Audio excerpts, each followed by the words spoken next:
નમસ્કાર, પ્રસ્તુત છે દૂરદર્શન સમાચાર. સૌપ્રથમ મુખ્ય સમાચારો. લઘુ અને મધ્યમ ઉદ્યોગકારો માટે ખુશીના સમાચાર. પીએનજીના ભાવમાં 1 જાન્યુઆરીથી 5 અને 1 એપ્રિલથી પ્રતિ ઘનમીટર ₹2ના ઘટાડાની જાહેરાત કરતા ઉર્જા મંત્રી સૌરભ પટેલ. રાજ્યના 2800થી વધુ ઉદ્યોગ સાહસિકોને થશે ફાયદો. ગાંધીનગરમાં સેન્ટ્રલ આઈબીના વડા દિનેશ્વર શર્માની મુખ્યમંત્રી અને મુખ્ય સચિવ સાથે બેઠક. બીએસએફ, આર્મી, નેવી સહિતની કેન્દ્રીય એજન્સીઓના અધિકારીઓની ઉપસ્થિતિ. પઠાણકોટ હુમલાના સંદર્ભમાં ગુજરાત દરિયાઈ સહિત સરહદી રાજ્ય હોવાથી વિશેષ સતર્કતા અંગે કરાઈ સમીક્ષા. સુરેન્દ્રનગર જિલ્લાના મૂળી તાલુકાની નાનકડા ટિંડોણા ગામની પ્રાથમિક શાળાની વિરાટ પહેલ. વાઈફાઈ, ટીવીથી સજ્જ વર્ગખંડ, કમ્પ્યુટર લેબ ધરાવતી આ શાળા અન્યો માટે પ્રેરણારૂપ.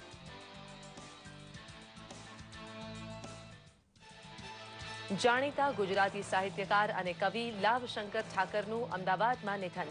નર્મદ અને રણજીતરામ સુવર્ણચંદ્રકથી સન્માનિત લાભશંકર ઠાકરનું સાહિત્ય ક્ષેત્રે મોટું પ્રદાન. સાહિત્યના અનેક મોભીઓએ આપી ભાવાંજલિ. આંતરરાષ્ટ્રીય આતંકવાદ સામે લડવા માટે ભારત અને બહેરીન વચ્ચે સમજૂતી. બાંગ્લાદેશ સાથે સરહદ સહમતિપત્રને આપી લીલી ઝંડી. ઉદ્યમીઓ માટે સ્ટેન્ડઅપ યોજનાને પણ મંજૂરી.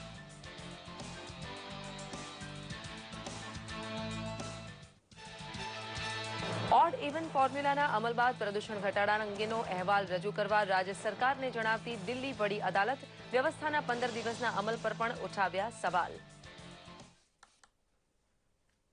સમાચાર વિગતવાર જોઈએ.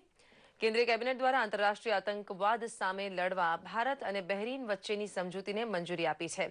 આ સમજૂતી કરારમાં માદક અને નશીલા પદાર્થોની ગેરકાયદેસર હેરાફેરી ઉપરાંત આંતરરાષ્ટ્રીય સુનિયોજિત ગુનાઓ પણ સામેલ છે. આજે થયેલી આર્થિક બાબતોની કેબિનેટ કમિટીની બેઠકમાં ઉત્તરાખંડ અને ઉત્તર પ્રદેશને જોડતા રાષ્ટ્રીય રાજમાર્ગ 74 પર 99 કિલોમીટર લાંબા નગીના કાશીપુર ખંડને 4 લેનનો બનાવવા માટેની પણ સમજૂતી થઈ છે. આ યોજનામાં 2535 કરોડ રૂપિયાનો ખર્ચ થાય તેવું અનુમાન છે. આ ઉપરાંત કેબિનેટ દ્વારા નુકસાન વેઠી રહેલી એચએમટી કંપનીના કર્મચારીઓના વીઆરએસ પેકેજને 2007ના વેતન પ્રમાણે આપવા મંજૂરી આપી છે. ઉપરાંત બાંગ્લાદેશ સાથે સરહદ પરની ગતિવિધિના સંચાલન સાથે સંકળાયેલા સહમતિપત્રને પણ મંજૂરી આપી છે. કેન્દ્રીય કેબિનેટે દેશભરના 2.5 લાખ જેટલા અનુસૂચિત જાતિ, જનજાતિ અને મહિલા ઉદ્યમીઓને બેંક લોનનો લાભ મળે તે માટે સ્ટેન્ડ અપ ઇન્ડિયા યોજનાને પણ મંજૂરી આપી છે. દિલ્હી હાઈકોર્ટે રાજ્ય સરકારને ઓડ ઇવન વ્યવસ્થા લાગુ કર્યા બાદ છેલ્લા 6 દિવસમાં આવેલા પ્રદૂષણ સ્તર ઘટાડવાના અહેવાલને રજૂ કરવા જણાવ્યું છે. અદાલતે સરકારને શુક્રવાર સુધીમાં આ આંકડા રજૂ કરવા ઉપરાંત રાજધાનીમાં લાગુ વ્યવસ્થા 15 દિવસના બદલે 7 દિવસમાં પૂર્ણ કરવા બાબતે પણ સવાલ કર્યા છે. અદાલતે લોકોને પડી રહેલી મુશ્કેલીને ધ્યાનમાં રાખતા કહ્યું છે કે સરકારે સ્વીકારવું જોઈએ કે વૈકલ્પિક વ્યવસ્થા માટે વધુ સગવડ નથી. વળી અદાલતે લોકો પર લદાતા દંડના 2000 રૂપિયા વસૂલવા અંગે પણ કાયદામાં કોઈ પ્રયોજન નથી તેમ પણ જણાવ્યું છે. પર્યાવરણને પ્રદૂષિત થતા રોકવાનો જે હેતુ છે તે માટે 15 દિવસમાં જે નક્કી કરી શકાય તે 8 દિવસમાં પણ રિપોર્ટ તૈયાર કરીને વૈકલ્પિક વ્યવસ્થા ઊભી કરી શકાય છે. અદાલતે બધી બાબતોને ધ્યાનમાં લઈ તુલનાત્મક અભ્યાસ બાદ શુક્રવાર સુધીમાં અહેવાલ રજૂ કરવા આદેશ આપ્યો છે. जो गवर्नमेंट के स्टैंडिंग काउंसिल है उन्होंने जवाब देते हुए कहा कि ऐसी पिटिशंस भी आई हैं जो इस ऑड इवन को सपोर्ट कर रही हैं. वो चाह रहे हैं कि पोल्यूशन कम हो और उसके लिए लेकिन एग्जाम्पशंस को चैलेंज किया गया है. तो कोर्ट की तरफ से ये ऑब्जर्व किया गया कि अगर ये पायलट प्रोजेक्ट है जिसमें हमें सिर्फ डाटा ही कलेक्ट करना है तो क्यों 15 दिन, क्यों ना इसको 7 दिन में रिस्ट्रिक्ट कर दिया जाए. अगर 7 दिन में सफिशिएंट डाटा आ जाता है तो उसको स्टडी करके उसके बाद जो आप पॉलिसी बनाना चाहते हैं बनाएं. और कंसर्न पब्लिक ने जो ये पॉइंट्स रेस किए हैं डिफरेंट पिटिशंस में और डिफरेंट रिप्रेजेंटेशंस में, कोर्ट ने का चाहा कि भाई गवर्नमेंट इसको कंसीडर करके फर्दर पॉलिसी बनाए. ઉત્તર કોરિયાએ આજે હાઇડ્રોજન બોમ્બનું સફળ પરીક્ષણ કર્યું હોવાની જાહેરાત કરી છે. આ સાથે જ અમેરિકાએ ઉત્તર કોરિયાની આ પ્રકારની ભડકાવનારી કાર્યવાહીનો જવાબ આપવાની તૈયારી દર્શાવી છે. મહત્વનું છે કે આ પહેલા અમેરિકાના જીઓલોજીકલ સર્વેએ ઉત્તર કોરિયામાં પરમાણુ પરીક્ષણ સ્થળની નજીક 5.1ની તીવ્રતાના ભૂકંપનો આંચકો અનુભવ્યો હોવાનું જણાવ્યું હતું. જેના પરથી કિમ જોંગે પરમાણુ વિસ્ફોટ કર્યો હોવાની વાતને સમર્થન મળ્યું હતું. આ સાથે જ હવે ઉત્તર કોરિયાએ પરમાણુ પરીક્ષણ કરવા અંગેની જાહેરાત કરી દીધી છે. આ પરીક્ષણના કારણે આસપાસના વિસ્તારોમાં હળવા ભૂકંપના આંચકા અનુભવાયા હતા. સંયુક્ત રાષ્ટ્ર સુરક્ષા પરિષદે ન્યુયોર્ક ખાતે આપત્તિ સમયની બેઠક બોલાવી છે. ભારતના વિદેશ મંત્રાલયના પ્રવક્તા વિકાસ સ્વરૂપે ગંભીર ચિંતા વ્યક્ત કરતા જણાવ્યું છે કે ઉત્તર કોરિયાએ આંતરરાષ્ટ્રીય પ્રતિબદ્ધતાનું ઉલ્લંઘન કર્યું છે. It is a matter of deep concern that DPRK has again acted in violation of its international commitments in this regard. We call upon DPRK to refrain from such actions which adversely impact on peace and stability in the region. Our concerns about proliferation links between Northeast Asia and our neighborhood are well known. કુદરતી ગેસનો ભાવ ઘટાડો સીધો જ લઘુ અને મધ્યમ ઉદ્યોગોને મળે તે માટે રાજ્ય સરકારે મહત્વનો નિર્ણય લીધો છે. ઉર્જા મંત્રી સૌરભભાઈ પટેલે આ માહિતી આપી હતી. પીએનજી વપરાશ કરતા લઘુ મધ્યમ ઉદ્યોગો માટે ગુજરાત ગેસ લિમિટેડ દ્વારા ગેસના ભાવમાં 2 તબક્કામાં ₹5નો ઘટાડો કરાયો છે. રાજ્યના લઘુ ઉદ્યોગોને વર્ષે ₹625 કરોડનો સીધો આર્થિક લાભ મળશે. ઉર્જા મંત્રીએ જણાવ્યું કે 1 જાન્યુઆરીથી પ્રતિ ઘન મીટર મહત્તમ ₹3 અને 1 એપ્રિલથી મહત્તમ ₹2નો ભાવ ઘટાડો અમલી બનશે. આનંદની વાત છે કે કરારની અંદર સફળતા મળી છે. કુદરતી ગેસ જે બહારથી આવે છે એમાં ભાવ ઘટાડો કરવામાં આવ્યો છે અને સંપૂર્ણપણે જે ભાવ ઘટાડો થયો છે એનો લાભ આપણે આપણા નાના ઉદ્યોગોને આપવા માંગીએ છીએ. ગુજરાત ગેસ લિમિટેડ કંપની કુલ ₹5નો ઘટાડો કર્યો છે પર કિલો. 1 જાન્યુઆરીથી ₹3 કિલો અને 1 એપ્રિલે બીજા ₹2 કિલો, એમ ₹5 કિલોનો ઘટાડો 2 ફેઝમાં કરવામાં આવશે. આના કારણે 2800 નાના ઉદ્યોગોને લાભ થશે અને વાર્ષિક આ ઘટાડાના કારણે 625 કરોડથી વધારે આપણા નાના ઉદ્યોગોને લાભ મળશે. સેન્ટ્રલ આઈબીના વડા દિનેશ્વર શર્મા ગુજરાતની મુલાકાતે છે. આજે ગાંધીનગર ખાતે એમણે મુખ્યમંત્રી આનંદીબેન પટેલ તથા મુખ્ય સચિવ GR અલોરિયા સાથે બેઠક યોજી હતી. બેઠકમાં BSF, આર્મી, નેવી સહિતની કેન્દ્રીય એજન્સીઓના પદાધિકારીઓએ ભાગ લીધો હતો. પઠાણકોટ આતંકવાદી હુમલાના સંદર્ભમાં ગુજરાત સરહદી રાજ્ય હોવાથી વિશેષ સતર્કતા રાખવા મુદ્દે સમીક્ષા કરવામાં આવી હતી. ખાસ કરીને દરિયાઈ સુરક્ષા વધારવા અંગે ચર્ચા થઈ હોવાનું સૂત્રોએ જણાવ્યું હતું. વધુ સમાચાર એક વિરામ બાદ.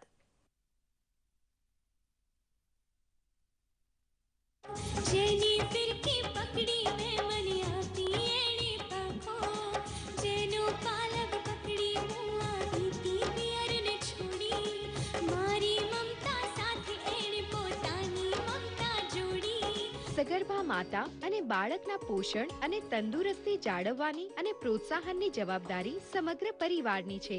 માતા અને બાળકને પોષણયુક્ત આહાર મળી રહે અને તેમની તંદુરસ્તી જળવાય તે માટે પૂરતી કાળજી લઈએ. સગર્ભા સ્ત્રી, સ્તનપાન કરાવતી માતા, કિશોરીઓ અને બાળકને મમતા દિવસે આંગણવાડી લઈ જઈને બધી સેવાઓનો લાભ અપાવીએ.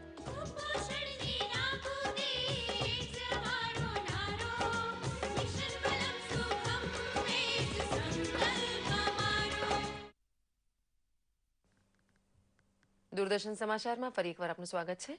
પ્રધાનમંત્રી નરેન્દ્ર મોદીએ જાહેર કરેલા ડિજિટલ ઇન્ડિયાને આગળ વધારવા માટે છેવાડાના ગામડાઓ પણ પ્રયાસ કરી રહ્યા છે. આવું જ સુરેન્દ્રનગરના મોળી તાલુકાનું એક ગામ છે જ્યાં સરકારી પ્રાથમિક શાળાના બાળકોને વાઈફાઈ તથા કમ્પ્યુટર થકી પીરસવામાં આવી રહ્યું છે જ્ઞાન. ગામડાની સરકારી પ્રાથમિક શાળાનું સ્મરણ કરવામાં આવે તો વૃક્ષોની છત્રછાયા હેઠળ શાંતિમાં મેળવવામાં આવતા પુસ્તકીય જ્ઞાન તરીકે ઉલ્લેખી શકાય. પરંતુ અમે તમને ઝાલાવાડના મૂલી તાલુકાના ટીંડાણા ગામની પ્રાથમિક શાળાનો પરિચય કરાવીશું ત્યારે તમે પણ અવાક બની જશો. કારણ કે આ ગામની પ્રાથમિક શાળા વાઈફાઈ ધરાવે છે. ડિજિટલ ઇન્ડિયાને સાર્થક કરતી આ શાળામાં બાળકોને કમ્પ્યુટરથી માહિતગાર કરવામાં આવે છે. દરેક વર્ગખંડમાં ટીવી મુકાયા છે અને કમ્પ્યુટર લેબ પણ તૈયાર કરી વિદ્યાર્થીઓના જ્ઞાનમાં વધારો કરવામાં આવી રહ્યો છે. નેટની જે સુવિધા છે, ઇન્ટરનેટ દ્વારા બાળકો પરિચિત થાય, બાળકો થોડું એનું શિક્ષણ મેળવે, એટલા માટે 2015ની દિવાળી પછી અમે સમગ્ર સ્કૂલને વાઈફાઈ સ્કૂલ તરીકે જાહેર કરી વાઈફાઈ માટે પ્રયત્ન કર્યા. એમાં અમને ગામજનો દ્વારા તથા પ્રેમની પરબ પ્રોજેક્ટ સાયલા દ્વારા અમને પૂરતો સહયોગ મળ્યો. કમ્પ્યુટર લેબમાં જઈ વિદ્યાર્થીઓ જાતે જ કમ્પ્યુટરના માધ્યમથી કોયડા ઉકેલે છે. રાજ્યના જ નહીં પણ દેશ વિદેશના સમાચારો પણ વાંચે છે. સાથે જ વિવિધ જ્ઞાનલક્ષી પુસ્તકો પણ કમ્પ્યુટરમાં ડાઉનલોડ કરી અવનવી માહિતી મેળવે છે, જેમાં શાળાના શિક્ષકો પણ પૂરતો સહકાર આપે છે.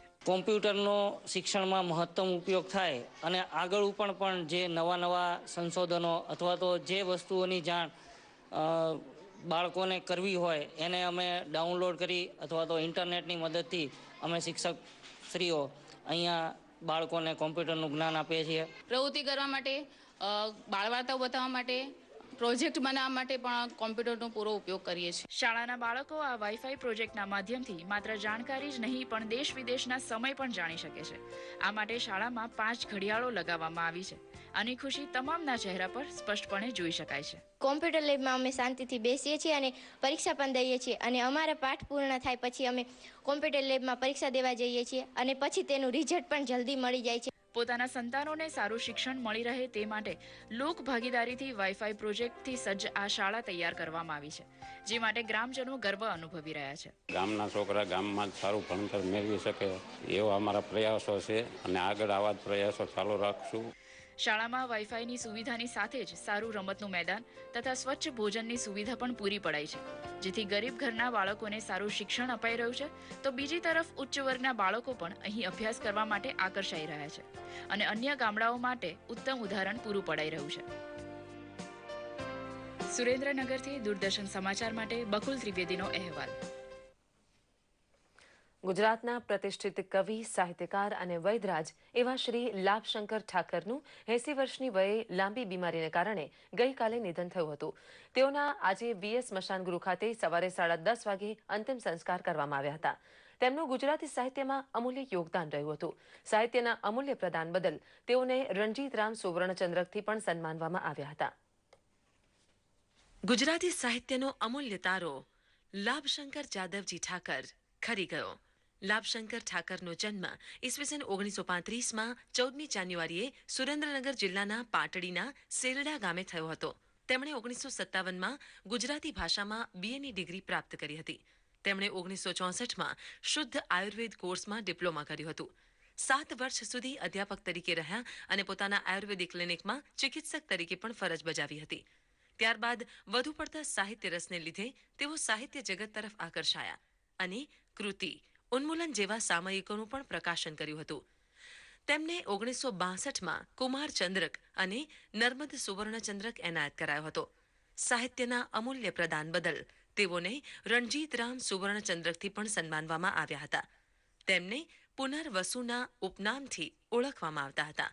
જૂથમાં રહીને એ કાવ્ય સર્જન હોય કે નાટક હોય, નાટક માટે એમણે જે એક સાવ જુદી રીતે રચના પ્રક્રિયા સૂચવી. મારા મનમાં નાટકનો વિચાર આવ્યો, મેં મિત્રોમાં કહ્યો અને મિત્રોમાંથી જ નટમંડળી ઊભી થાય અને ચાલો અમે ભજવીએ છીએ. ગુજરાતી સાહિત્યમાં તેમના અમૂલ્ય ફાળાની વાત કરીએ તો તેમણે કવિતા, નાટક, નવલકથાના જુદા જુદા 56 જેટલા પુસ્તકો લખ્યા હતા અને તેમના શ્રેષ્ઠ વિષય આયુર્વેદના ઉપચાર માટે પણ 21 જેટલા પુસ્તકો લખ્યા હતા.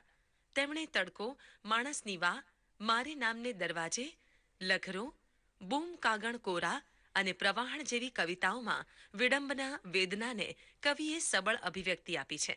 એટલું જ નહીં, તેમણે એબ્સર્ડ શૈલીના એકાંકી નાટકો પણ રચ્યા છે. આ ખોટ તો ન પૂરાય એવી છે, કારણ કે લાભશંકર એકમાત્ર એવા હતા જે લાભશંકર હતા કે કશાયથી બંધાયેલા નહીં અને છતાં સૌને ચાહતા. એટલે મેં અગાઉ કહ્યું તેમ દરેક નવી પેઢીના સર્જક સાથે એમની આત્મીયતા હતી. એ પોતે જ એક સંસ્થા બની ગયા હતા. એટલે ધીરે ધીરે બધાને ખાતરી થશે કે આપણે શું ગુમાવ્યું છે. ગુજરાતી સાહિત્યમાં તેમણે અમૂલ્ય ફાળો આપ્યો છે. સાથોસાથ વિદ્યાર્થીઓના જીવન ઘડતરમાં પણ મહત્વનો ભાગ ભજવ્યો છે. તેમણે અમદાવાદની વિવિધ કોલેજોમાં અધ્યાપક તરીકે પણ ફરજ બજાવી હતી અને તેની સાથે પોતાના ચિકિત્સાલયમાં આયુર્વેદિક ચિકિત્સક તરીકે વ્યવસાય કરતા રહ્યા હતા. તેમનું આ યોગદાન અને સાહિત્ય પ્રત્યેનો પ્રેમ હંમેશા જીવંત રહેશે અને તેમના સાહિત્ય થકી પણ તેઓ હર હંમેશ લોકોની વચ્ચે અમર રહેશે. દૂરદર્શન સમાચાર, અમદાવાદ. આ સાથે જ આ બુલેટિન અહીં સમાપ્ત કરીએ છીએ. નમસ્કાર.